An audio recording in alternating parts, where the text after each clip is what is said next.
এমনি। টাকা নেই? তোমার কাছে 300 টাকা গেলে দাও না, আমি বেতন পেলে তোমাকে দিয়ে দেবো। ছিটো নিচ্ছি, তুমি কি মানুষ বলো তো? তোমার একটা দায়িত্ব বলে জিনিস নাই। টাকা নেই আগে বলবা, আসতাম না।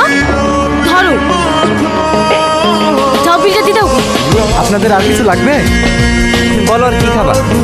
না না ভাই, আমি আর কিছু খেতে পারবো না। আমিও শেষ। আপনি বিল নিয়ে আসেন। বিল? হ্যাঁ হ্যাঁ,